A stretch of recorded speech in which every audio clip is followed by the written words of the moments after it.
Okay, before I start, there's something that I wish to share with everybody. Okay, this is from my personal opinions. Okay, I've been doing training for years now. Okay, I've been doing training for almost 20 years now. Okay, I train thousands and thousands of people from all over the world. And, I always feel, I personally feel that, today's problems, it is not as difficult or as easy to solve. So what do I mean by this before I start my class? All of us have problems, right? Yes, put a thumbs up if you agree with me. It's like some of you have no jobs. Some of you have shitty jobs. Some of you are born poor. You come from a poor family. Some of you are living in countries that are not ideally for people that wants to do more things. Some of you, didn't finish high school. Some of you have problematic family members. Okay, problematic family members. Some of you have dumbass boyfriends and dumbass girlfriends as well, right? Now, let's be honest, right? So these are usually the problems that people have. Now, I want you to really, really concentrate on one thing. Concentrate on one single thing. Are these problems as big as you thought? Think carefully, Okay, now, I'm going to give you one good example. And I think this example I need to share with people. Literally, I need to share with people. I'm so proud of this guy. Okay, so before I start the class, so you can use him as a role model. And this is a true story. It's not a bullshit story. It's a true story. Now, I have a staff. Okay, his name is Harry. Okay, his name is Harry. He's from Malaysia. He's a Malaysian Indian. That means his race is an Indian, but born in Malaysia. Whereas my race is Chinese, and I was born in Singapore. So Harry has been working with me for years now. I think he's coming to his 10th year anniversary with me. Okay, since he was young, at the age of 21, he's been following me. All right, so now he's 30. For those people who do not know who am I can see some new faces. I'm actually the owner of this organization. Okay, Mr. Wally today is pregnant, and that's the reason why he cannot come for classes today. He's the first Australian that is pregnant in Singapore anymore. So he's going for some scientific experiment. So this Wally, this Harry, was with me for 10 years. 10 years he was with me, Harry. So he was not directly under me. He was under one of my managers. His name is Frankie. You understand now? So he worked under him for 5 to 6 years. 5 to 6 years. So after the 6th year, that's where COVID came. Remember COVID? Remember the bad times you had during COVID? The uncertainties, the bullshit, the problems. Some of you lost your job during COVID as well, right? Right? So what happened to him? He got married before COVID. Okay, he got married before COVID. And he bought a house before COVID. Because our job do pay well if you're in Singapore. So because he bought a house, he got married during COVID. So when COVID came, all our business have to stop. Do you understand? Because of COVID, none of our business is operational. So it has to stop. So at that point of time, he just bought the house, and he's paying like 2,000 USD per month. That's his monthly installment. Can you imagine that? 2,000 USD per month. And then his house is a nice house, 3-story bungalows, a lot of toilets, a lot of bedrooms, a lot of bathrooms. It's a nice, beautiful house in Malaysia. So when COVID hit, where we have to reduce our operation, therefore, did a pay adjustment to a lot of our staff, he was panicking. And then what happened that year? His mom got paralyzed. Okay, his mama lost half of her body function. And I'm going to tell you, Harry has shitty brothers and shitty sisters. Harry is the only person that is taking care of his mom. So can you imagine? You lost 50% of your earning. You have a 2,000 USD house payment that you need to pay every month. Plus, you are married. Plus, your mom is paralyzed.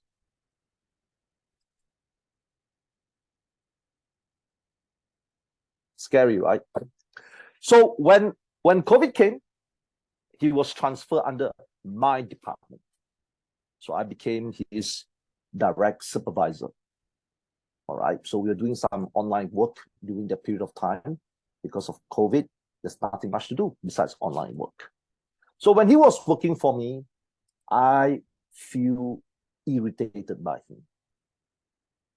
Super irritated by him because he's like distracted all the time, when you have I sort of don't blame him, yet blame him, when you have a lot of things going on in your life, maybe family problems, money problems, job problems, right?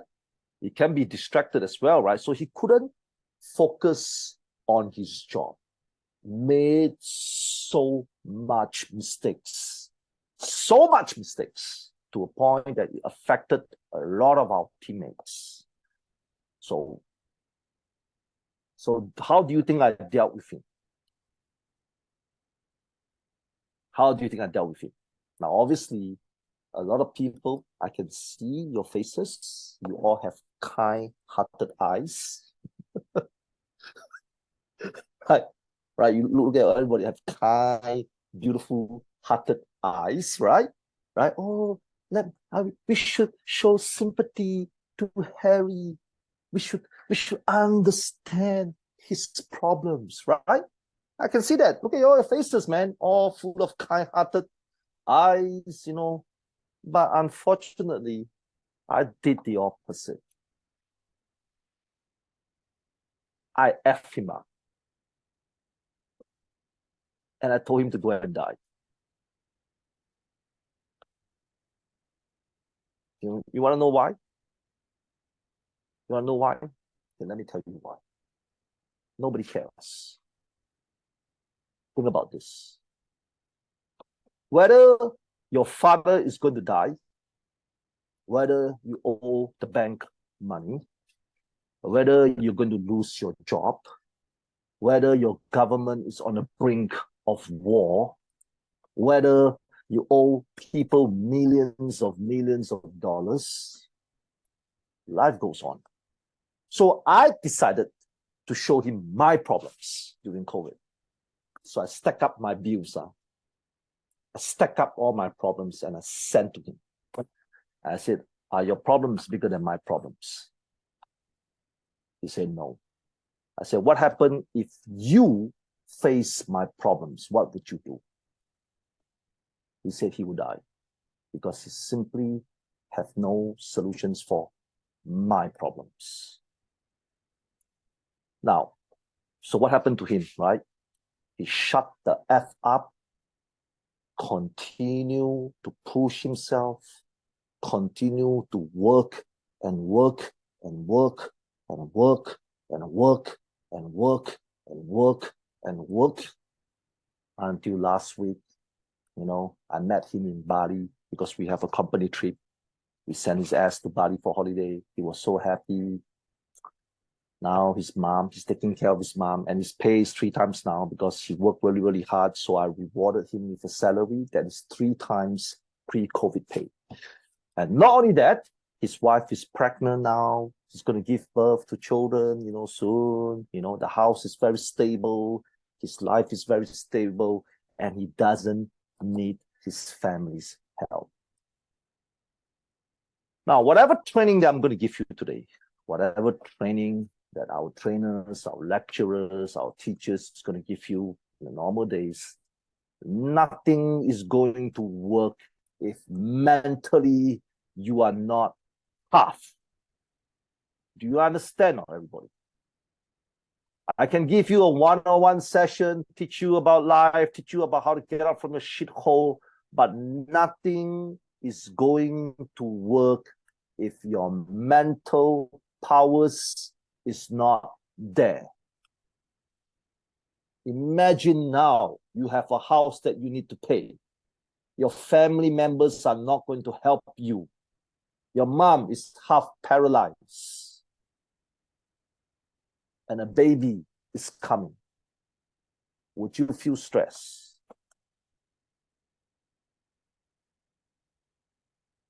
But life goes on.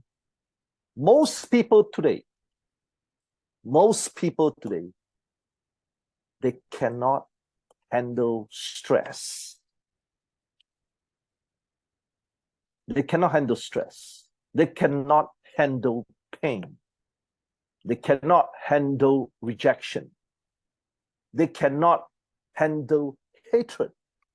They cannot handle people talking shit about them. That's why most people today don't do anything. I hope you're not one of them. Because even today, you're doing well, doesn't mean that shit will not happen next year. Doesn't mean that 10 years from now, you still have a lucky life. 15 years from now, your husband will not betray you. 15 years from now, your children will not dump your ass.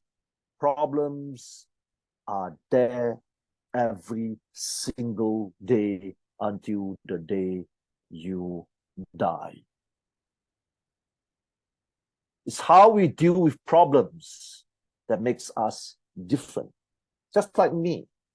People think that, oh, Mr. Benson, you don't seem like you have a lot of problems. Really? You believe that? Oh, you think your president have no problems because he's the richest guy in Africa? Really? You believe that? The more money you have, the more problems you're going to face. The more successful you are, the more problems you're going to face.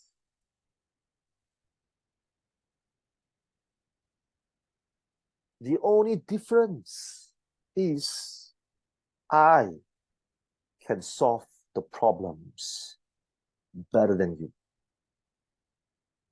So I want you to think carefully. Imagine if I hire everybody, all 150 of you, and I'm going to pay you 5,000 USD per month.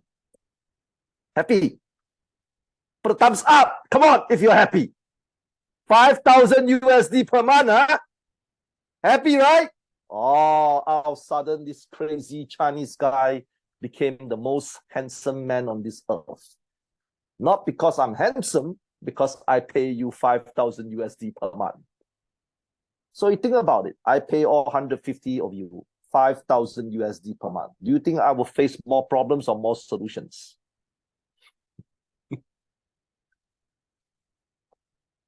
Problems, right? So now you get it. Success comes with problems. Most of you are afraid of problems. And that's why success is not coming. So imagine if I hire 150 of you, pay each of you 5,000 USD per month. Are you going to give me problems or solutions? Let me tell you something, and I hope I don't hurt your feelings. You're going to give me more problems. You know why? Because none of you will pay each other 5,000 USD per month. You see? So people thought that successful people, like sometimes when you see all the rich people, where you see all the celebrities, where you see all the famous people or the famous businessmen, you seriously thought that their life is easier than your life. It's not. The more successful you are, the more problems you're going to face. So before we start the program today, ask yourself this question. Ask yourself this question, a sincere question. Ask yourself this sincere question. Why are you not successful? I mean, some of you are, but I'm talking about, like the kind of level that you really want to be in, Why not? Because you're always running away from problems. This cannot do, this thing must be stupid. That cannot do, must be the market problem. Singapore don't want to hire Filipinos, or must be Singapore being racist, The whole country is racist now. Because I send my resumes to Singapore and nobody's entertaining me, so the country must be racist now, right? So you see, right? Think about this. So before I start the class, I want everybody to understand this. Stop wasting your own time. Okay? I'm 47 this year. I just realized that I'm a bit sentimental today. I saw a photo of myself today. Okay, it's true story. Later, I'll send to you the photo. You can show to them. Okay, I saw a photo of myself today. Oh my God, I used to be so handsome until I meet people. Now today I'm 47. I'm 47 years old. Shit, man, time flies really, really fast. Do you understand? Without you realizing it, it's a blink of an eye. Poof, you're 65. Poof, you're 70. Poof, you're 25. Time flies really, really fast. So a lot of people that I know today, they gave up. And they gave up. They gave up is because they are afraid of pain. They're afraid of problems. They're afraid. It's everything we do. As long as we progress, we will face problems. That's how life is. When you build a building, a 200-story building, imagine now you are a construction engineer, right? And you're trying to build a 200-story building. You think it's going to be easy? You think it's going to be easy? Imagine now you're building a new aeroplane. Okay, usually the traveling time from Vietnam to Singapore is 3 hours. But because you create this special jet plane that will shorten the traveling distance by 50%. You think it's going to be easy? Imagine today, your crazy boss, when you go back to work tomorrow, okay? Your crazy boss say, oh my God, I am going to increase your pay by 300%. So you think your salary, your job is going to be easy or harder? Monday, when you report to work, your boss say, hello, Nancy. Hello, Kimberly. Hello, Annie. Hello, Rovel. Please come to my office now. Hey, I'm going to increase your salary by 3 times. So you think your job is going to get easier or harder? Correct. So stop thinking crazy. Crazy means life is not going to get easier. Life is going to get harder. You understand? All right, clear? So today, the topic is 5 Ps to career advancement. That means this is a topic that Wally designed. So I'm going to take over his class because he's pregnant and he went for medical checkup, so I'm going to take over the training today. Okay, so Govind, put on the first slide, please. Okay, guys, don't worry. So I'm going to give you the slides at the end of the training. So if you want the slides, I'll put it on chat box below and you can download and put in your laptop or computer or handphones. Now, career development mastery, the 5Ps approach. Now, this is me. This is my personal. You're learning from the master now. I hate half-ass. You know what's half-ass? You know what's half-ass? Half-ass means people like to do things halfway. I hate it. When you want to reach a certain level of success in any industry, could be toilet cleaning, could be sales, could be accounting, could be, graphic designing, you cannot be half-ass. You have to master it. Master, like a kung fu master. If you watch martial arts movies, right? Like a kung fu master. You have to master it. That's why it's called career development mastery. You master the arts, not learn. Okay? Not learn, master it. The 5Ps approach. Next slide. Purpose is number one, the first P.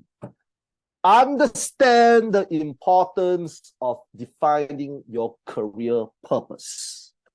Now, when you design a career purpose, it's a purpose. You know what a purpose is? Do you want to know? A purpose is not 50%. A purpose is not 20%. A purpose is not 90%. Or a purpose is only when I can do it, that's a purpose. A purpose is a drive. Drive means if you say you're going to do it, you do it. There is no up to your convenience. It's like, for example, if your purpose is to lose weight, some of you wanted to lose weight, get fit for a long time, but your purpose is only at your convenience. Today, I have good feeling to go to the gym. Then you go to the gym. But today, I have no good feeling. I feel a bit lethargic and demotivated. Can I don't go? Yeah, this is you, right? Celine is laughing now, so 100% is you. Yeah, it reminds Miss Donato. Yeah, it's you. You know it's you, right? Yeah, you have weak purpose. You have weak purpose, Miss Donato. Stop your weak purpose, okay? So same thing. What do you want to do? Set up a purpose, like me. Okay, I'm going to use me as an example, so maybe you can understand the class better. For me, my purpose is very simple. I don't want to be poor. That's it. Listen, hey, I'm like you, man. When I was 21, 22, what the hell? How the hell would I know what I want to do, right? I don't know whether I want to be a salesperson. I do not want to know whether to be an engineer or nurse or whatever. My sole ideology is I don't want to be poor. That's it. If I can clean toilets and become a millionaire, I will clean shit. You understand? If I have to go to Qatar to be a millionaire, you will see me in Qatar. So that was my purpose. Because a lot of you have no purpose. Now, as crazy as it sounds, a lot of you have dreams. Dreams and purpose are different. Dreams are like, oh, how I wish I was born in a rich family. That's a dream. It's not going to happen. Oh, how I wish I'm a Canadian citizen, so it's easier for me to get a job. That's not going to happen. Oh, how I wish that I'm not African. How I wish that I'm in Australia now. That's not a purpose. That's a dream. How I wish that I can marry Angelina Jolie. Continue to dream, please, because it's not going to happen. How I wish that this Mr. Donato, how I wish that I can lose 20 kg. That's a wish. Okay, it's not going to happen. A purpose means a drive. A drive. You must do self-reflection, group discussion if possible. Talk to your friends, things like that. Because sometimes you're unsure of what you want to do in life, but you must understand a purpose is the only thing that drives you along. It's the only thing that's going to pull you forward. Like my purpose is to create an organization which I can hire 1,000 people, 100 companies, 100 products and services. That's my purpose. And that's why I'm still working at 5:30 p.m. Singapore time, which I could have easily get 20 of my trainers to take over tonight's class. So the purpose will pull me even when I'm tired, even when I'm sad, even when I'm demotivated, even there's someone that close to me died. You understand? Or someone that's close to me that has cancer and it's making me feel sad every day. Even when I'm sad, I still follow my purpose. How many of you have a purpose? You are just going day. Why some of you feel sad every day, feel depressed every day? Because you're just going through life without purpose. Self-reflection. You need to know what kind of person you are. And I'm going to tell you something. Life is not as complex as you think. I think that life is simple. People are complex. People like to make life difficult. Okay, what is self-reflection? For example, Alice. Okay, Alice is lazy. Self-reflection, right? Right? The option is not to be lazy. Ta-da! Magic. Right? Bikram is stupid. Okay, Bikram, maybe you're stupid. Let's be honest. Maybe you're stupid. So, ta-da! All I need to do is read more books. Magic. Oh, Rosemary have no motivation. She's easily demotivated. Oh, all I need to do is to exercise more to keep myself healthier, fitter. With a proper mindset, I will feel less unmotivated. The truth is, if you look at all the individual weaknesses that all our people here have, you know the answers to resolve your problems, right?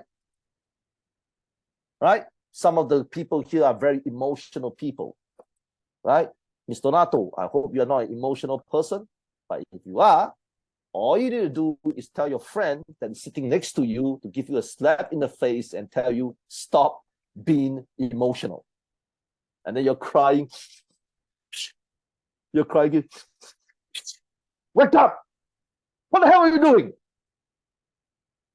You will stop crying. Believe me, it works. You see, everybody here has a solution for this already. Next one, identifying your values, passion, and long-term goals. Now, what is your value? What is your value? What is your passion? What are your long-term goals? Because if you don't have this, it's hard to move forward. Like, I tell you what my passion is. Okay, like some people thought that passion is what I like, what you like. You understand? Like, for example, you like to play football, so that is your passion. Okay, maybe you like to do flowers. Maybe, flowers. You like to make flowers at home. Do flower designing. So that's your passion. Now, to me, passion is your personality towards a certain goal. Like, my passion is very simple. Whether I like it or don't like it, I have to do. Whether I'm happy or not happy, I have to do. Because my passion is to make myself a better, stronger, more valuable person every single day. So that's my passion. So even when I'm not happy, even when the days that I'm lazy, the days I'm sad, the days I'm depressed, the days I'm this, I'm that, I will still do my job, because my passion is to be the best that I can be every single day. So I know as long as I continue to improve myself, my things in life will follow through. Because if I get better, my life will get better. If I get better, my money will get better. If I get better, my family will get better. So that's what it means by identifying your values, passion, long-term goals. Do you plan that? Do you really sit down and plan all these things? Or you just briefly write? Miss Donato, she said that she want to lose weight. She just briefly write on a piece of paper, and and that's it. Ta-da! It's done. Right. That's not how life is. You got to literally sit down and write all those things and be truthful, be honest, set your positions correctly so your mind frame can adjust according to the ways that you want. All right. Next slide. Purpose 1.2. Setting SMART: specific, measurable, achievable, relevant, time-bound goals. Now, Ms. Donato, for you to lose 10 kg, it's easy. Okay? You see why? Because it's realistic. With a healthy diet, with regular exercises, with committed family members that kick you out of the house if you don't want to go to the gym. Make sure they lock the door. Your family got to make sure that you do it right.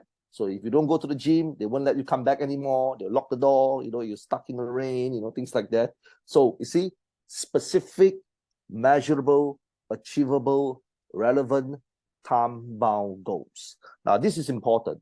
Everybody wants to be successful, but they don't understand success takes time. Money takes time. I always tell people, money is like I think some of you attend my classes before, right? I always tell people, money is like a sexy, beautiful woman. She doesn't like to hang out with dumbass men. Do you understand? Do you understand what I'm saying? Right? Just like all the sexy, beautiful women in the world, right? They have all the choices of men in the world, right?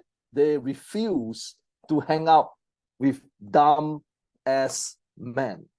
All right. So obviously you cannot plan ridiculous. Plan ridiculous means, I want to be a millionaire at 2025. And you can't even speak properly. And you have no skills.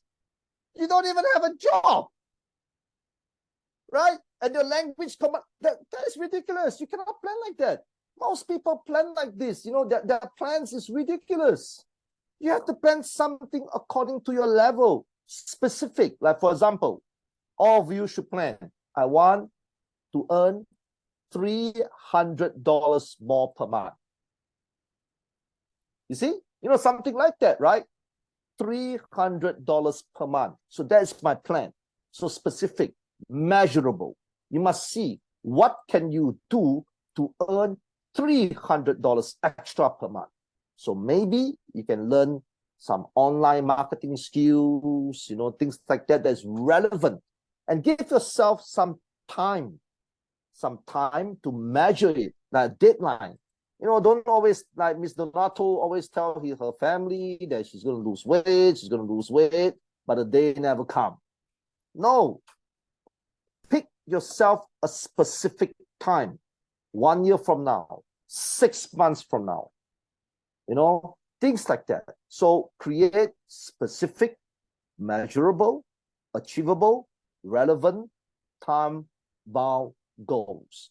So once you fix that you can make extra $300 per month, right? After 6 months, you hit it. Then you set up another set of SMART goals to earn another $300 per month. You know, and then after you achieve it, that's how SMART goals work. Set by set, step by step. You know, that's how it works. You understand? So sometimes once you set those SMART goals, some of you will get lucky. Right? I'm going to share you something exciting. And this is a true story. While I was in Bali trying to do my business, I focus on my goals, focus on my achievable results, focus on things that is realistic, you know. I got lucky. Somebody is offering a resort to us at a very affordable price, you know, which I hope I can transform it to the best hospitality training center in the whole of Indonesia. So while you are trying to hit your SMART goals, sometimes you will be lucky. Sometimes you will have things that is blessing in disguise. All right? Creating vision boards to visualize your career aspiration. This is what I do. You see? Now my handwriting is ugly, so you cannot see my handwriting. I have ugly handwriting. Okay? So to me, this is a visual board. I always write things down. Literally. I'm going to show you. Every day, you see? Now, of course, visual boards, some of you are good in drawing. I'm not good in drawing, so I cannot draw, right? So what I do is that I keep this file. This file has been with me for 20 years now. 20 years, this file is with me. So this is my visual board. Every day, I write things down, okay? Because sometimes, you see, it's hard to get motivation, right? It's hard. It's really hard. You know, it's really, really hard to get motivation. You know, we need someone to push us all the time. But sometimes your family members or your friends or your bosses or your colleagues are not there to push you. So what I do is that this is what I do. This is my visual board, right? So every time I write things down of what I want to do, you know, blah, blah, blah. You know, I have ideas of opening a cafe. So what kind of my cafe is going to be, you know, things like that. So you have to create a lot of vision boards to continue and see through your plans, okay? So this is important for everybody to follow. Next one.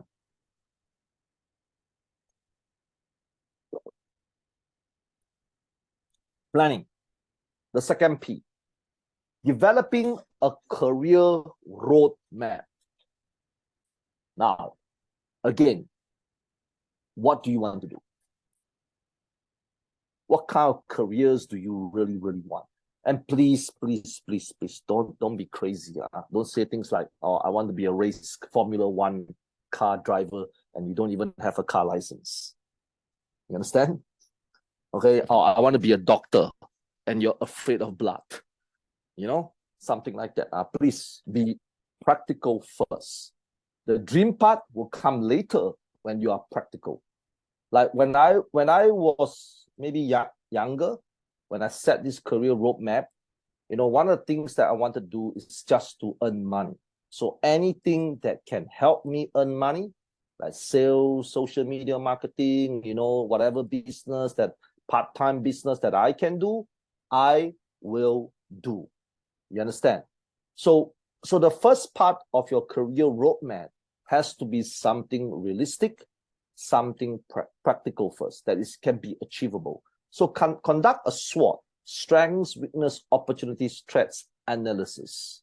So example, what is your strength? What is your weakness? Are there opportunities like this in your country, or opportunities like this in your current company? Write it down, and threats. Who is the threat? Who is the one that is stopping you to reach this goal? It could be your education. Like some jobs require certification, right? Like I know some engineer jobs need diplomas or degrees. So the threat could be a diploma or degree that you're lacking of. You understand? Weakness could be, as simple as you're lazy. You understand? So put the big LAZY on your laptop every time you work. Stop being lazy. You see now? So the strengths, what is your strength? You got to identify.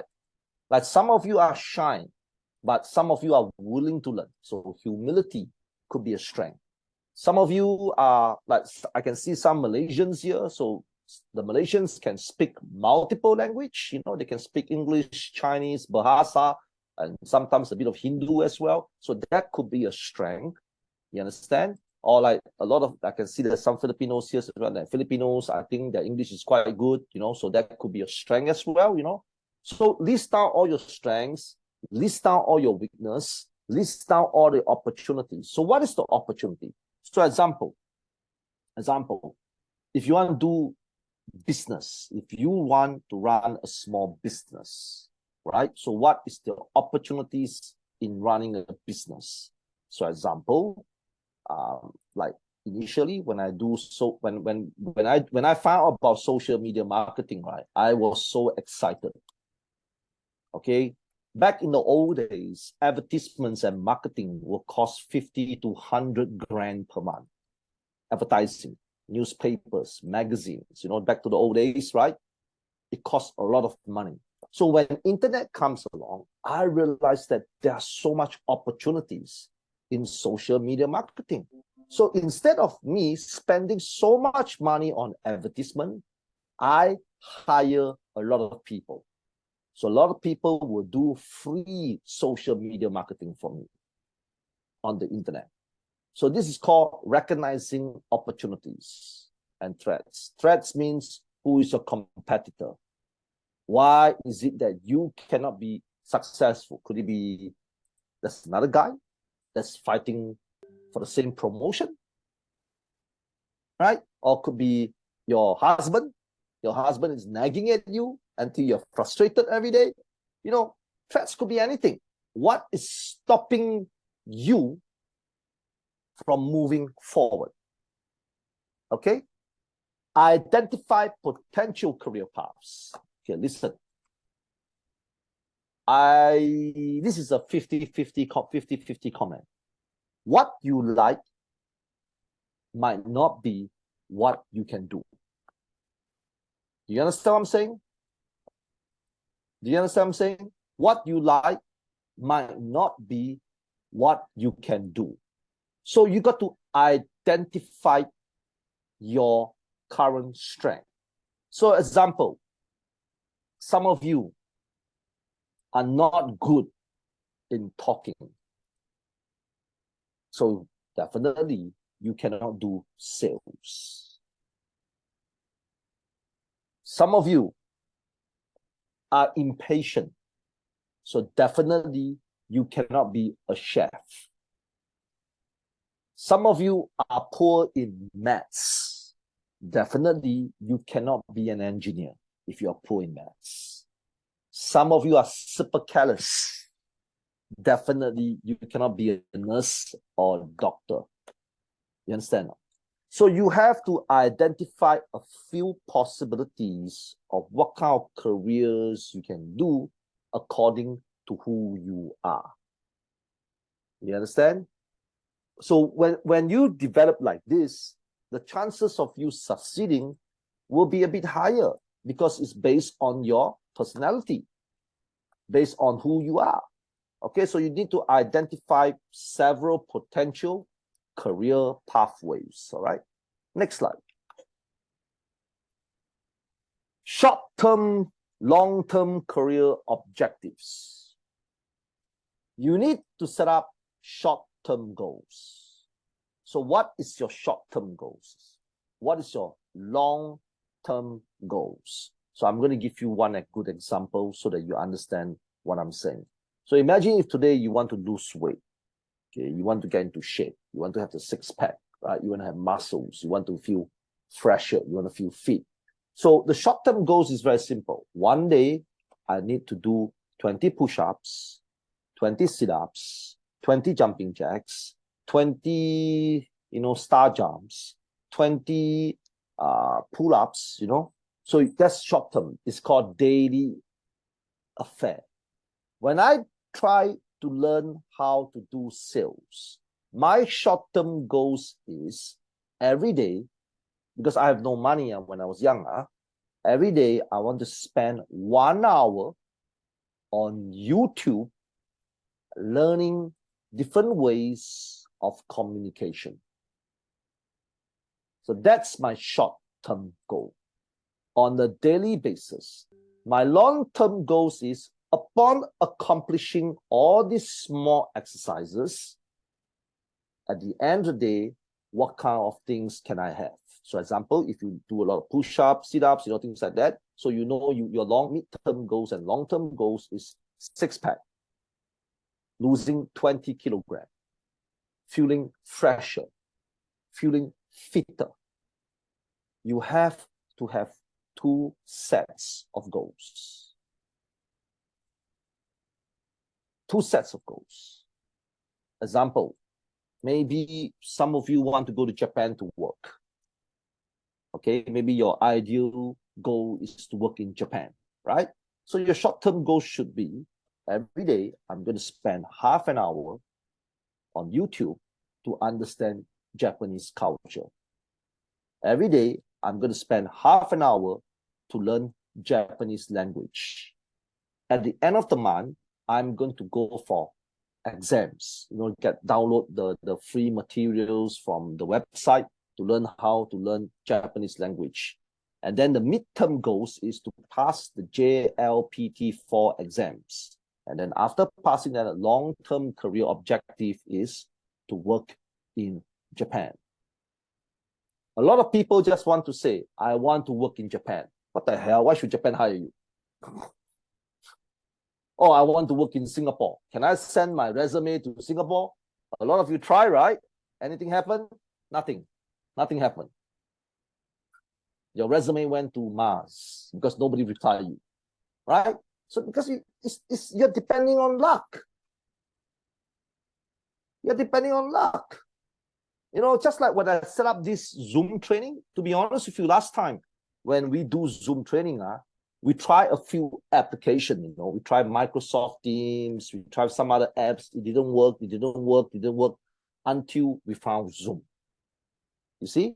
So once we found Zoom, that's a short-term goal. So we must make sure that the videos and everything is working well. And then the long-term goal is blah, blah, blah, blah, blah, something like that. So that's how it works. You cannot just jump into the thing. Like some of you want Singapore jobs, right? People still, until today, they still don't understand. To get a full-time professional job in our country, if you're not a Malaysian, your minimum qualification should be a diploma or a degree. So a lot of uneducated people, you know what they do? They send their resume without that's why nobody respond to you.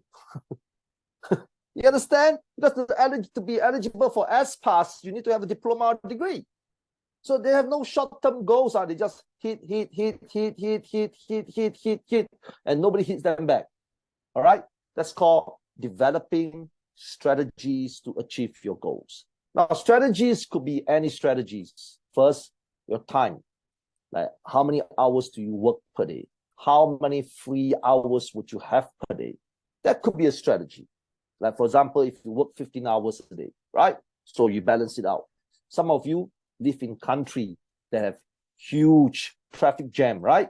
If you're Filipino, or if you're from Bangladesh, you're from India, or from certain parts of Vietnam, the traffic is horrendous there, right?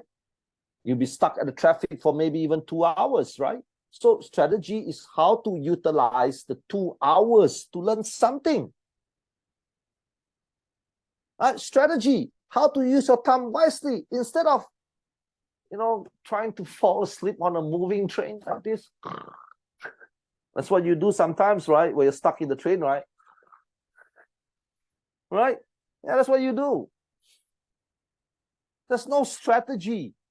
Strategy is not just about searching for a job, Strategy is about the simplest of things that can make you a better person every single day. Learn how to manage your time wisely. Calculate your time per day. How many hours you use for this, for that, for this, for that. You understand? So do simple strategies.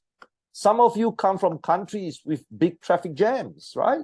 So you don't want to waste 2 hours or 3 hours on the public transport. Do something about it, right? Download, get some materials, carry along in your bag, take it out, read it, utilize all this time, all these things that you have.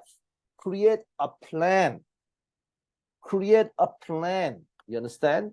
All right, next one.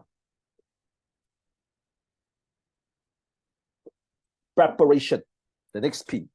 Assessing the skills required for your chosen career path. Now, I'm going to make a crazy statement now, and I hope none of you will get offended. Promise me that you will not get angry.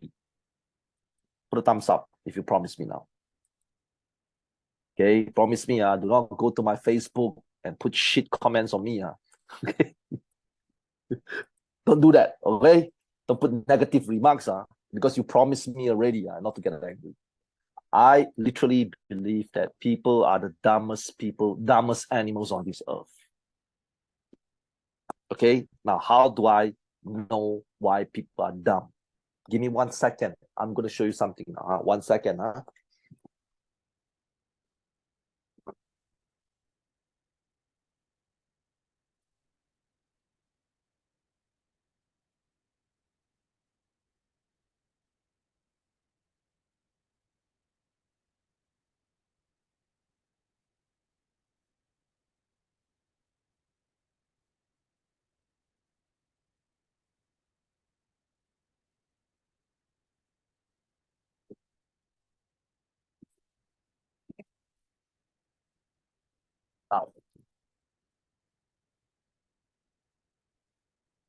Can you hear me? Put a thumbs up.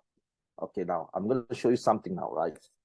I literally believe that humans are the dumbest animals on this earth. Okay, now I'm going to show you something now. Okay, this is a book. Okay, book I can see. It's called WeWork.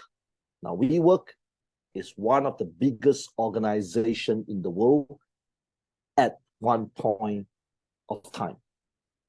This book is called Google. You know Google, the app, like how Google becomes successful, right? This book is about Kim Kardashian. You know Kim Kardashian, the famous American influencer that is super rich, right? Okay. This book is about Mike Tyson. You know Mike Tyson, the boxer, the famous American boxer, right? This book is about Julius Caesar, the famous Roman emperor. Now, do you know what these books are called? These books are called case studies. Case studies means real shit. real things. How people become rich. I'm not going to learn from Maricel to become rich because she's not. There's no case study, right? So I'll read books like from Steve Jobs, or books about Manny Pacquiao, or books about Tom Cruise, books about Mark Zuckerberg, real case studies. Okay. So while reading the books, I know I lack skills to become rich.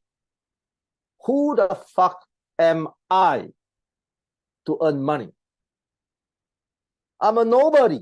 No skills, stupid, lazy, dumbass. That was me at the age of 20 years old. I have no skills, no education, no nothing. So you got to understand this. Money is duplication. Careers are duplication. That means somebody did it before you. Somebody got rich before you. Somebody was successful before you. Some of these successful people are uglier, fatter, dumber than you. But the problem is everybody wants the cure, but nobody wants to learn how to make the cure. So why I read a lot of books about real life people? It's called track record. Julius Caesar is not fake, Mike Tyson is not fake, There's a company called WeWork. It's not fake, Kim Kardashian, the famous American influencer, is real. Even you hate her, right? Even if you think she's stupid, but she has $1 billion, you don't, right? Google is real, right? Netflix is real, right? So you see, so these are all case studies. So same thing, when you choose a career, for example, in sales, you want to sell things. So what are the skills you need for sales? That's all. That's all. Mindset training. Fuck, I need that. Communication skills. I need that. Tick. Don't be a dumbass. I need that. Tick. I need to practice more.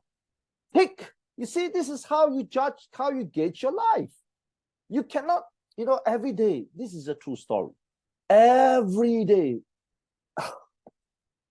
a lot of people always ask me, sir, can I become this? Can I have this? Can I work? Can I be this? Can I work in a 5-star hotel? Can I this? Can I that? And this is a true story. Just yesterday, we sent 3 Burmese people to work in Best Western. Best Western is a 5-star hotel in Qatar. Okay? So the Burmese people asked me this question, can I become a receptionist? I said no, because the English is shit. And the Filipinos have better English than you. And that's why when you go to Qatar, right? When you go to Qatar, you see most of the hotels there, front desk, Filipinos. There must be a reason, right? The reason is Filipinos have better English skills than you. You see? So same with jobs. Why can't you become a manager in Singapore? I don't know what you mean by... Mr. Nato, why can't you become a manager in Singapore? Why can't you manage people like me? Because you lack the skills. That's it. That's it. Why can't you be a businessman in Australia? Miss Arlene Angni. Why? Because you're not smart enough. You lack the skills to be a businessman in Australia. So you need to find from the Australians, what are the things that I need to have so that I can be a successful small business owner in Australia. It's not you feel, no? A lot of people feel. They like to use the word feelings, emotions and feel, which is because most of you are millennials, right? So a lot of millennials, they like to feel. I feel that I can do this job. I think that I can be like this. I think nobody cares. Mr. Nato, nobody cares.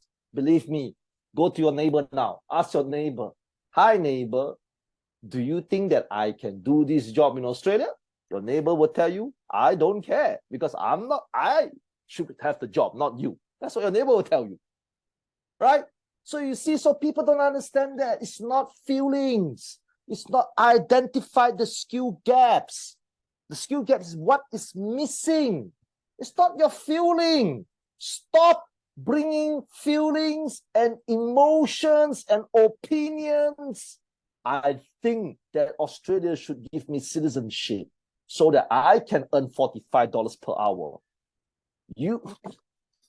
I think that Singapore should welcome Indians. Why shouldn't they hire more Indians? Why is Singapore a racist country? Why can't Africans get work permit in Singapore?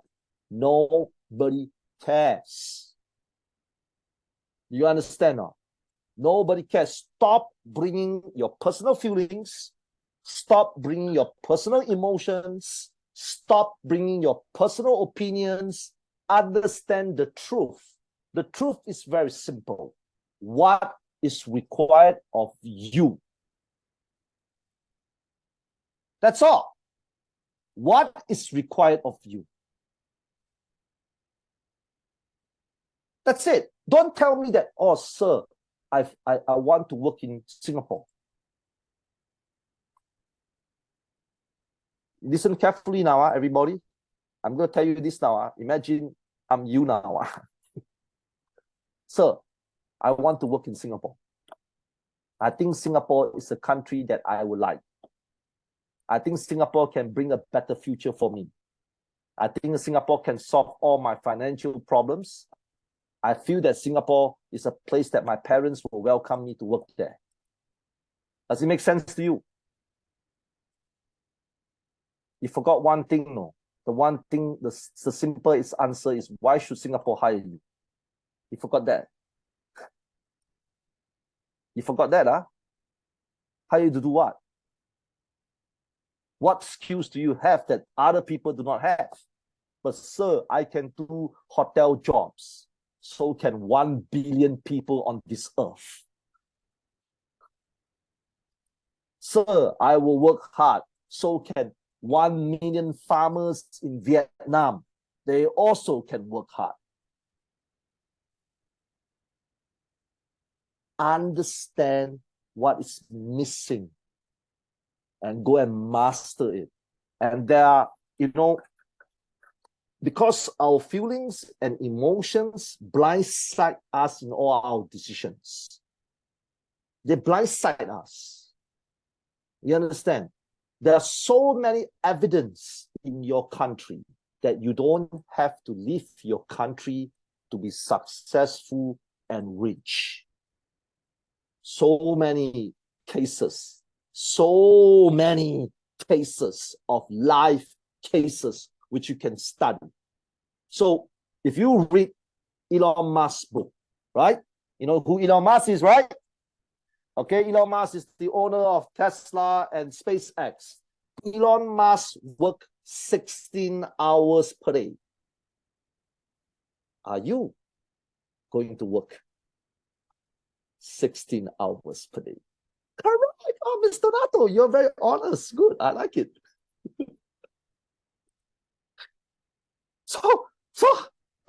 So Elon Musk is a billionaire. So you want to be a billionaire? Right? Work 16 hours first, right? So that's called accessing. And look for the resources. These are all resources. These are all evidence. It's not even resources, it's evidence. It's like criminal justice. These are real stories that you can follow.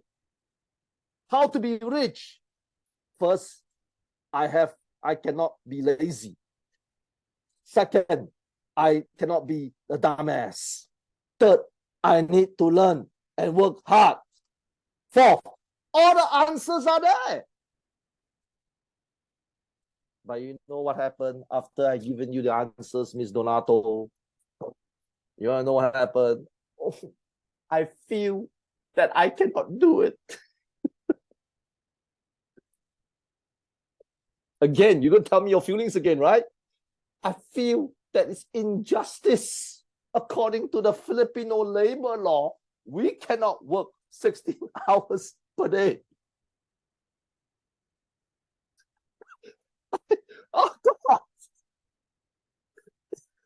Carefully, right? Oh, I feel that the world is critical towards my country.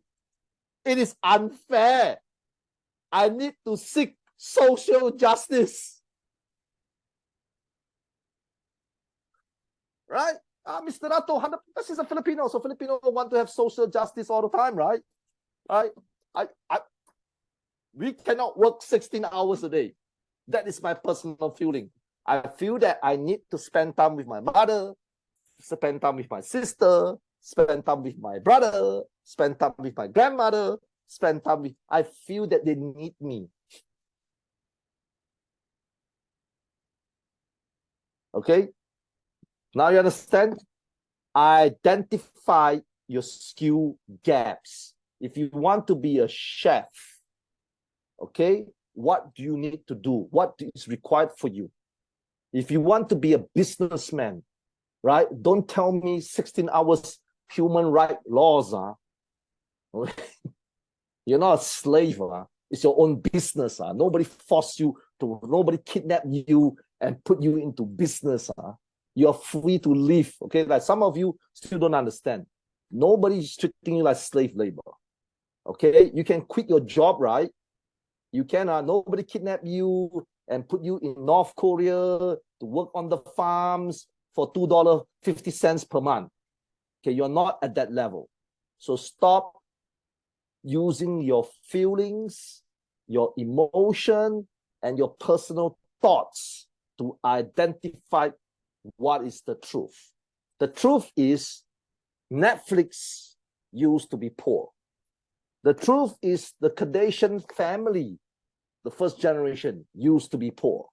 The truth is WeWork used to be a shitty company. The truth is Mike Tyson was super poor. The truth is Google didn't start like this. The truth is Julius Caesar was just a simple man before he became the emperor of Rome.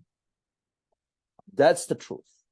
Not your feelings, not your emotions, not your opinions. If the world requires you to speak 5 languages, go and learn the fucking 5 languages. If the world requires you to work 12 hours a day, you work 12 hours a day. If the world requires you to work even harder, work even faster, work even this, even that, you have to, because it's called competition. If I have a job that I'm going to fight promotion with Miss Donato, I'm going to kick her ass, man. I'm going to be faster than her, man. Well, I'm going to slow down, and I feel that all of us should not work hard because we all deserve the same promotion, and there's only one position available. So I need to talk to the boss to give me 2 positions. The hell, man? All these crazy feelings, right? So it's not about how we feel. It's about what we must do. Okay, next one. The importance of networking in career development, building, maintaining professional relationships, networking strategies and tools. Now, this is also important for a lot of you. First, we call it the influence. So what is the influence? Sometimes, and this is a true story, sometimes you feel that everyone is poor. Therefore, you think that being poor is normal. That's not normal. It's just that your surrounding is poor. Sometimes you think that you think you work hard, but actually you are a super lazy guy. Just that all your friends, relatives are as equal, as lazy as you. You think that you are working hard. Some of you literally believe that you're working hard in your country. No, my friend, no. Maybe your country is just slow. That's all. So when you go to a country like Hong Kong or Singapore or Korea or Japan, your speed is going to be slow compared to those people. So networking is to understand what is the real world is about. Right? So for example, you know me today. I'm a real deal. I'm not a fake person. I'm telling you that 90% of foreigners will not be able to get jobs in Singapore. The real answer is because they are super slow. That's the truth. Super slow. If you work under me, can you imagine, Mr. Nato? You'll be having anxiety attacks every day. Not because that I'm an evil bastard boss. No, it's because you're slow. Now you get it? So networking is, to be honest with you, networking serves three things. Number one, it serves understanding, a better understanding of what is required in this world. Number two, sometimes it can work as a shortcut. It does sometimes, if you get to know more people and if you work really, really hard. So once in a while, you see some bosses that will really like you and give you some opportunities, things like that. So that is important, okay? Third, it serves as an influence in your life. So I give you one simple answer, and this is a sort of a racist answer. Like some of the Singapore bosses, they don't want to hire Indian workers because there are some Chinese bosses that are racist. I mean, that's everywhere, not just Singapore. Okay, even in Vietnam or Philippines, Filipinos will say, oh, no, some of you are racist. You know that, right? Yes, you know that, right? You don't hire Catholics if you're Christian. There are some bosses like that, so it happens sometimes. So I told them, okay, see, the reason why these people is not up on par is because of the surrounding people. Okay, if these people were born in Hong Kong or born in Japan or born in Korea, or they were raised up, in America, or they raised up in a fast-paced country like Thailand, things will be different. Things will be different. Like, I give you a good example. A lot of Filipinos, this is a true story. A lot of Filipinos are our students, okay? Because when they were young, they don't have money to go to college. This is true, because universities and college in the Philippines are very expensive. But because they know in the Philippines, if they don't find way to progress, they're going to be priced out. That means the environment will literally bury you alive. See, so that's the environment there. So many Filipinos, once they get a full-time job, they are always thinking of being better. Take up a course or go to, online learning, or maybe learn some part-time thing, things like that. So that's the culture, you see now. So building relationship is to find out the truth, what life is really about, what you're doing, is it correct or wrong? So you can seek advice for people that have a better track record than you. Number two, sometimes you will get lucky. Sometimes in life, we need a bit of luck. Like, the resort that I mentioned to you, that I managed to get it, if you follow our Instagram link, I got it from a guy called Mahendra. Mahendra is an Indonesian guy that we sort of work in some projects, but not really 100%. It's a network. From there, I get to know this resort. Without him, I will not be able to understand this resort. So now you get it. So this is important. Network, like see tonight. You see, as simple as tonight, right? You have about 180 people here. All of you come from different countries, right? Some of you have never met Vietnamese before in your lifetime. Ta-da! Tonight you get to see them. Some of you have never met Bhutanese person in your lifetime. Ta-da! You get to see them tonight. You see? So that's what I'm trying to tell you. Network strategies, tools, try to mingle around, but mingling around is not to get them destroy you, like sometimes people treat network as a negative thing. Well, it can be negative if you don't understand. So imagine you surround yourself with rich people and the rich people don't like you.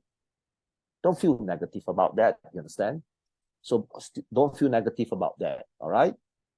You understand? This is important, okay? Next slide. Persistent 4.1. Addressing common career setbacks and challenges. Developing a resilience and growth mindset. Now, I will summarize in one point. Life gets harder. Do you understand, everybody? Okay? Let me explain to you so that we cut the crap, we cut the bullshit, we cut all this nonsense. I'm going to tell you, literally tell you, as a 47-year-old man, every year, my life gets harder. Every year, my parents will get older, right? I will get older. I might get sick. My children might be shit students in school, which they are. They fail a lot of their tests and exams, giving me problems. My mom give me problems. Government give me problems. Competition give me problems. Rental increment give me problems. Inflation give me problems. My staff relatives give them problems, therefore they give me problems as well. You see, more stuff I have, more problems I will face. Now, people don't understand this. You will face setbacks all the time. All the time. Okay, even you found a great job today, and the job is going to pay you $5,000 a month. What makes you think that the job will be there for you forever? That's called retrenchment, right? Shit happens all the time. So to me, I'm always preparing for problems. This is something that I always teach my staff and my fellow students, is that I am not crazy. I am literally preparing for shit all the time. But the difference is, when I prepare for this shit, I didn't give up. Just like you study my city program, right? This diploma program, some of you are our students, some of you are not, right? So obviously, when you study a program, you have to pay money, right? Because everybody wants free shit. So, you have to pay. There's a setback, right? True not? So when you face a setback, there's only two reactions. The first reaction is, I give up. I have no money. It's so hard. The second reaction is, I go work in McDonald's now. I don't care. I like this course. I'm going to work hard in McDonald's for 1 year so that I can study this course. You see, now I understand the as simple as it is. Of course, I'm not forcing you to take up this program, but what I'm trying to tell you is, when you want to do something, you are always preparing for the worst. Like example, if Ninja Chang Chui Ying Yu come to Singapore to work, what makes you think that Singaporeans will welcome you? What makes you think that Singapore people, Singapore bosses should be nice to you? They should take care of you? Because I'm not sure which country you're from, but I guess you're from Myanmar, right? So why should we love Burmese people? Who told you that it's against the law not to love Burmese people? It's not against the law. right? So you see, so why people struggle is because they are not mentally prepared for setbacks. I thought that this job is going to be easy. I didn't know it was so hard. Oh, I thought that getting married is easy. I didn't know it was so hard. I thought that giving birth to children is easy. I didn't know it was so hard. I thought that, when I graduate from my university, life is going to be easy. I didn't expect that I will be unemployed for 3 years. Because you're crazy. Who told you that the world is full of sunshine? Who told you that everybody that sees you must put their arms like that to show you love?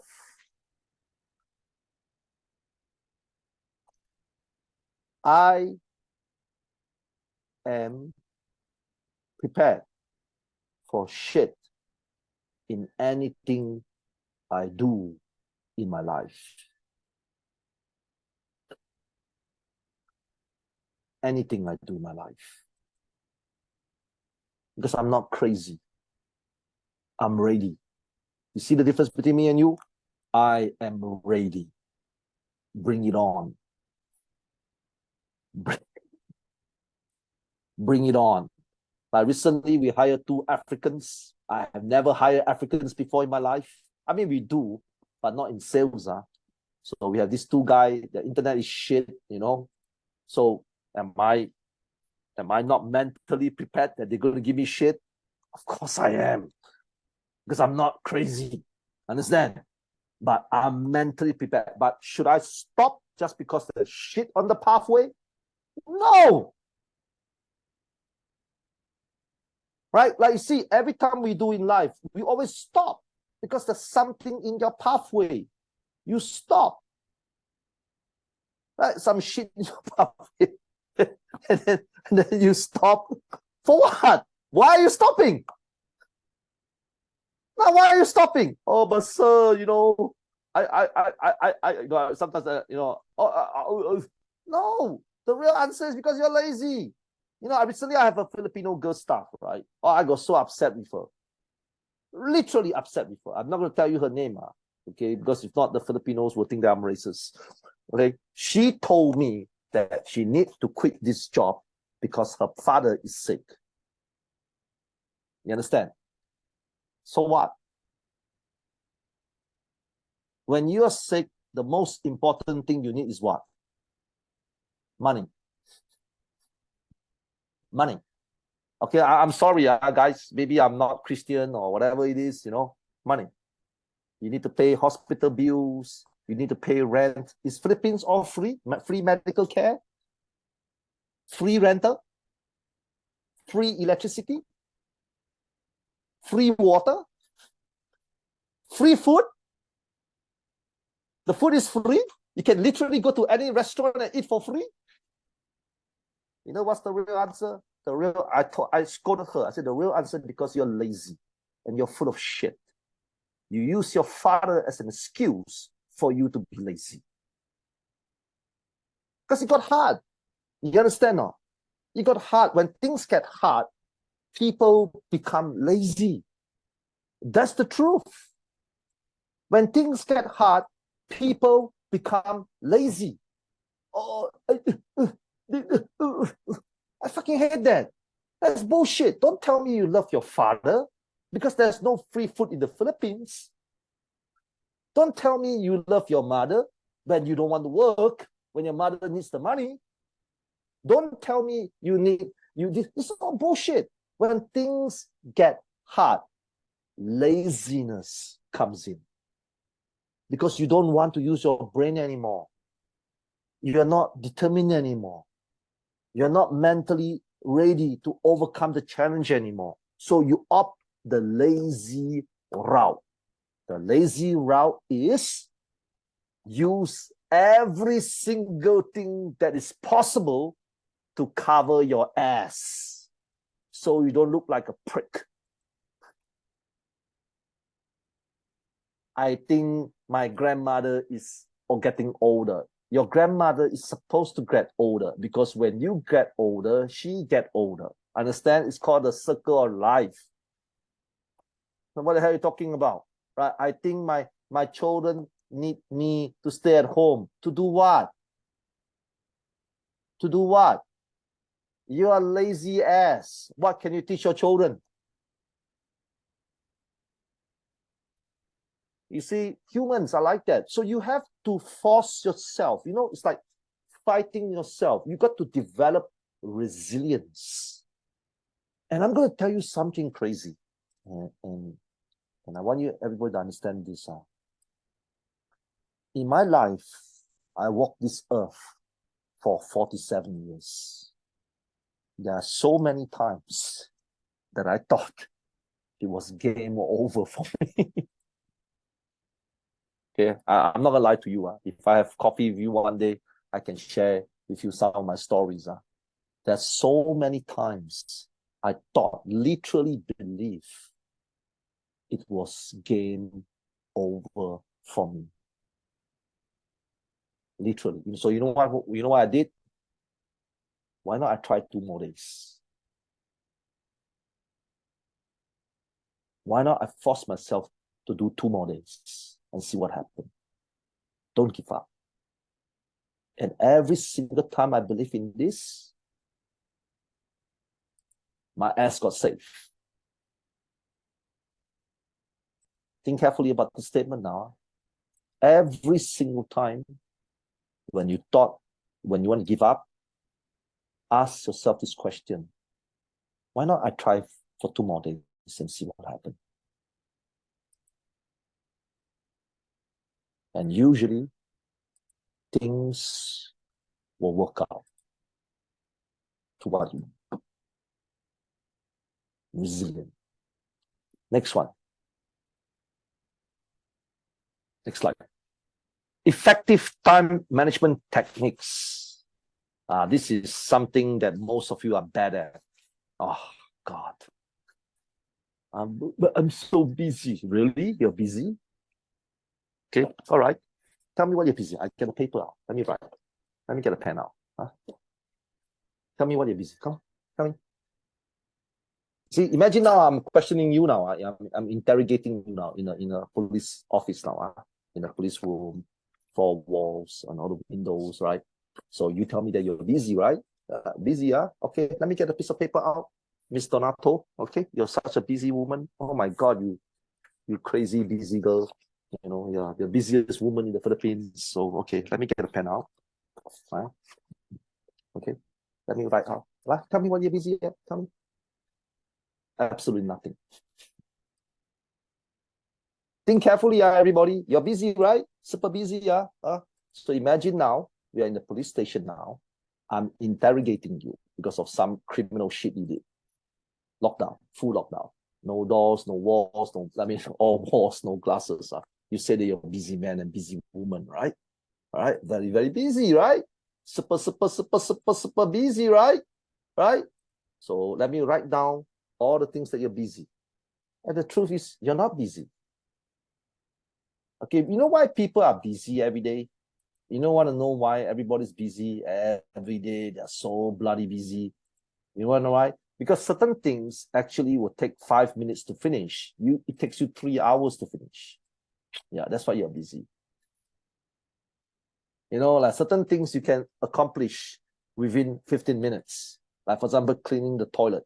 It takes you 5 minutes to 10 minutes to clean the toilet, right? So you know what to do? You're fighting God. God is telling you to clean the toilet, you know. He's whispering into your ears, clean the toilet, clean the toilet, you're fighting God, you know, sitting down there. Your hand is going to your laptop, watching TikTok videos for another 1 hour. And then, you test the weather. Is the weather good for cleaning toilets, you know? And of course, you're busy, right? Because you're creating all this disillusional shit in your head that is stopping you to be effective.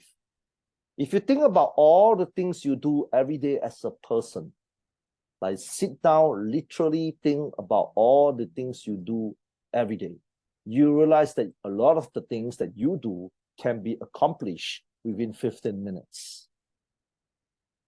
Within 15 minutes, right?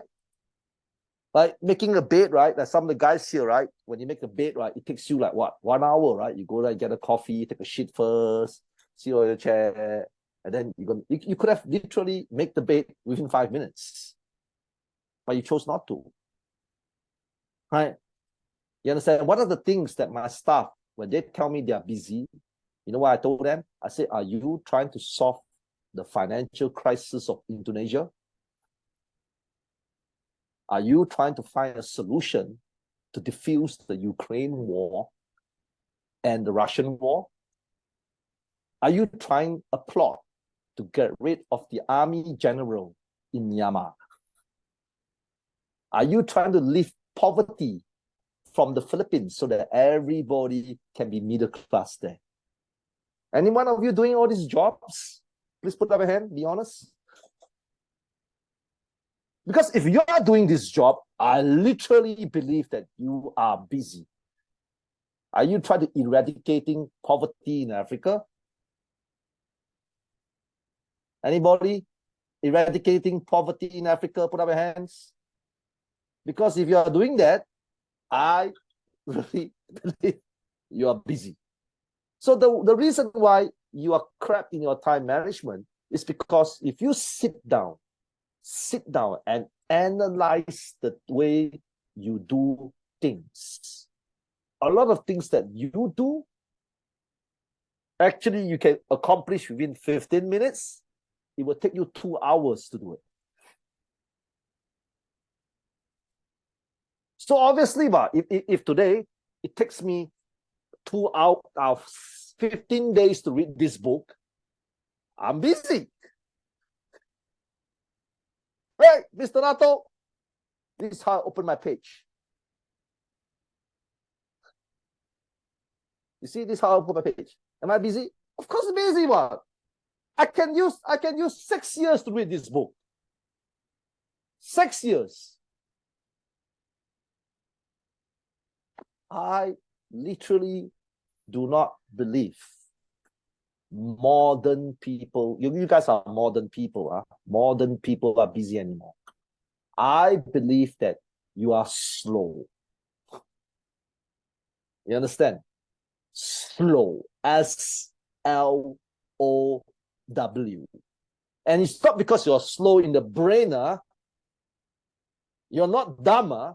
It's just that you deliberately want to do things slowly. Everything is a torture to you. Washing dishes will take you 1 hour. Cleaning toilets will take you 6 hours. Vacuuming the floor. Some of you will stare at the vacuum cleaner for 15 minutes. Hope that the vacuum cleaner can vacuum the floor by itself. But some of you are afraid of studying, right?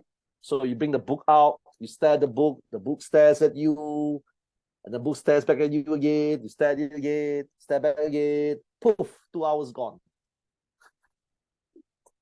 You could have just slapped yourself in the head and used 10 minutes to read the book and finish.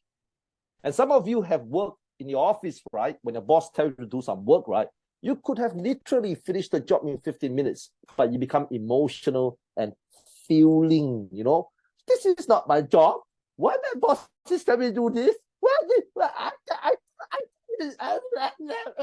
Then 6 hours gone. Mumbling to yourself why your boss is unfair to you. Right? He's your boss. Bosses are always unfair. If you're not happy, be a boss so that one day you can be unfair to other people as well. Next one. Stress management strategies for maintaining focus and motivation. Now, yes, it's true. Life is fucking hard. Okay? Especially today's people, today's people have a lot of friends, but they are very lonely. Agreed? You understand what I'm saying? Today's people will have a lot of friends, a big family, but very lonely. Put a thumbs up if you agree with me. Right? You have a lot of sisters, but because you cannot find somebody that is understanding you, because you forgot one thing. The thing is, nobody cares. Why should they Miss Donata, why should I understand you? Can you tell me, please? Are you my girlfriend? No. Are you my friend? No. I don't even know you until today. So why should I care? Correct, you see? So people don't understand what is stress. What literally you think, what is stress? Stress is you want people to understand you. You want to feel like a victim. You want people to understand that your life is hard. You poor little girl, you poor little man. Should I give you a blanket while you sleep tonight? Tuck you to sleep a bit, kiss you on the forehead, and tell you that all the monsters will go away? I don't believe in stress. I believe in discipline. You know what's discipline? Let me explain to you what discipline is. Stress is about your feelings towards one specific problem. You understand now? Okay, so example, maybe you have a shitty boyfriend. Maybe some of you have a very shit boyfriend. So you feel stressed about it, right? Why you feel stressed? Because it's your feeling, right? Why my boyfriend is like that? Why my boyfriend? Why? To me, it's very simple. Fuck off. I just go to work today. Because whether my boyfriend is good or bad, I still need money, right? Whether my boyfriend is good or bad, I still need to live on this earth, right? It's the discipline. Stress is there is because you cannot let go. Yes, maybe your husband left you. That's why you're stressed. Yes, maybe your father has cancer. That's why you're stressed. Yes, maybe in the company, there are a lot of people bullying you. That's why you're stressed. So you think about it. Stress is just an emotion and feeling. A feeling that can be stopped. Like me, I'm teaching you some strategy on how to handle stress now. Feelings can be stopped. You can stop crying if you want to. You know that. No matter how sad you are today, no matter how depressed you are today, tears falling from your face, you know you can stop crying, right? But you chose not to. You chose not to. Think about the saddest time you had in your life now. When you were crying, when you were depressed, when you were sad, when you feel that everything is hopeless. You know, on that particular day, you could have stopped crying.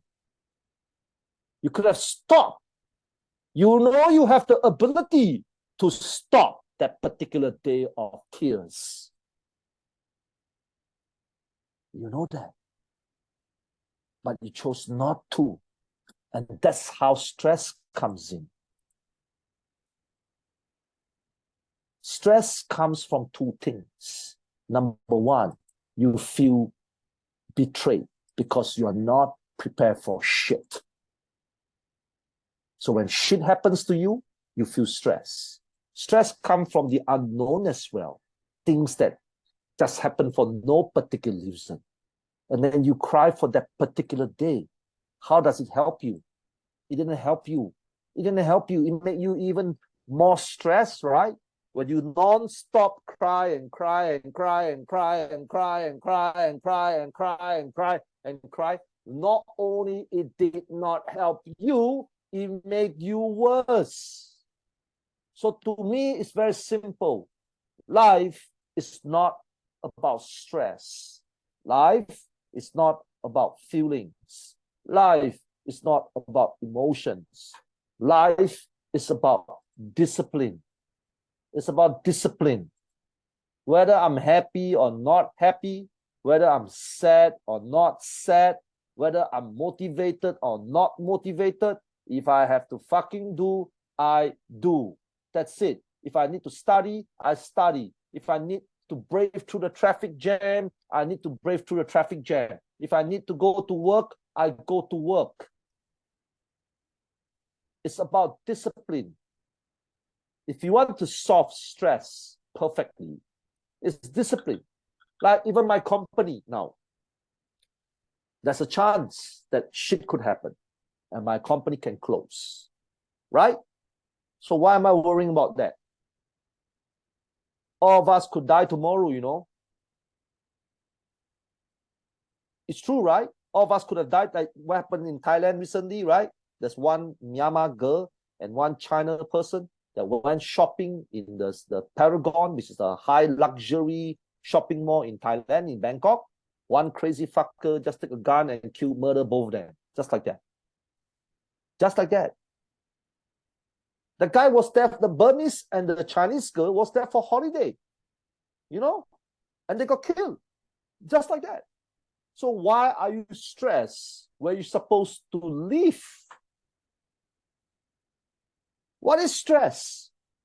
Think about it. The saddest day that you ever had in your life is just a feeling. I miss my mom. My mom is gone. And if you use feelings and emotions to fight stress, we imagine now, my mom is gone and I feel super sad, right? And of course, a lot of people with kind-hearted eyes here. Shall we talk about it? Miss Donato, can we share the feeling? You know? And then I cry with her. And then Miss Annalisa come and talk to me. I cry with her again. And then I talk to Ninja. I cry again. I talk to Nancy. I cry again. I talk to Roland. I cry again. I'll be crying for 365 fucking days. I'll be stressed for 365 days. Use discipline. Discipline is the only thing that can make us happy. Discipline is the only thing that can make us successful. Discipline is the only thing that can save your family. Not your feelings, not your emotions, not your opinions, not your thoughts. Okay, so that is the best stress management strategy that I'm going to share with you. Discipline. Next slide. Creating a personal brand statement. Okay, this is also important because we live in a social media generation, which, you know, if you want to move ahead, you cannot be the same as the rest.